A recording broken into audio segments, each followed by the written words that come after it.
I moved into a new apartment last week. Cheap rent, decent view, seemed perfect. But the first night, I heard whispering. It started around 2:00 soft and low, like someone standing right by my bed. At first, I thought it was the neighbors, but the next night, it was louder, clearer. It wasn't English. It wasn't any language I knew. I asked the landlord, and he just smiled and said, "Oh, you've met her." That night, I stayed up, waiting, and at 2 a.m., the whispering started again. But this time, it wasn't beside me. It was inside my head. I grabbed my phone to record it.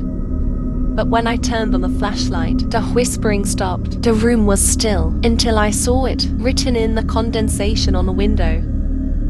"I'm here." The moment I saw those words, "I'm here," written in the condensation on my window, my blood turned to ice. I tried to wipe the message away, hoping it was just a trick of my tired mind. But no matter how much I rubbed at the glass, the letters seemed to linger, almost like they were etched into the very air itself. The whispering didn't return that night, but the feeling of being watched, that didn't go away. The next day, I decided to dig a little deeper into the history of my apartment. I went back to the landlord, his smile now seeming more sinister than friendly. I pressed him for more details about her, but he just gave me a cryptic reply.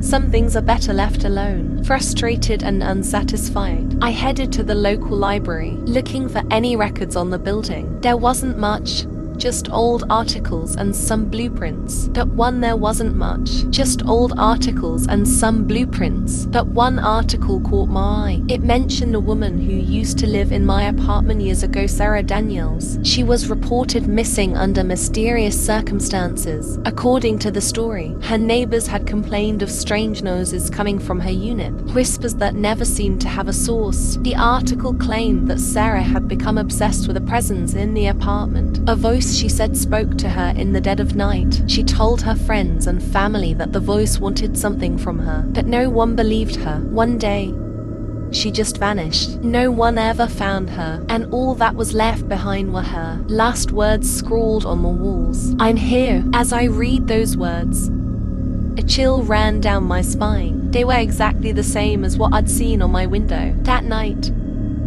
I decided to set up cameras around my apartment. I needed proof that I wasn't losing my mind. I placed one camera in the living room, another in the hallway, and one directly facing my bed. I kept my phone by my side, ready to record anything unusual. 2 a.m. came, and with it, the whispering began again. It was louder this time, more insistent. I could hear my name. "Come closer." The voice seemed to be drawing me toward the hallway. I hesitated, fear gripping me, but I forced myself to move. As I stepped into the hallway, the lights flickered, and for a split second, I saw her, a shadowy figure standing at the end of the corridor. Her face was obscured, but her eyes, they were hollow, empty, like two black voids staring into my soul. And then, just as quickly as she appeared, she was gone. I checked the camera footage the next morning with trembling hands. Most of it was static, but there were frames barely visible where I could see her. In one of the frames, her face was inches away from mine while I slept, whispering into my ear. The more I watched,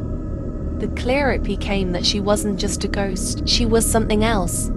Something malevolent. Her whispers weren't random. They were leading me somewhere, guiding me to discover something hidden. The following nights were worse. The whispers became more coherent, revealing fragments of a message.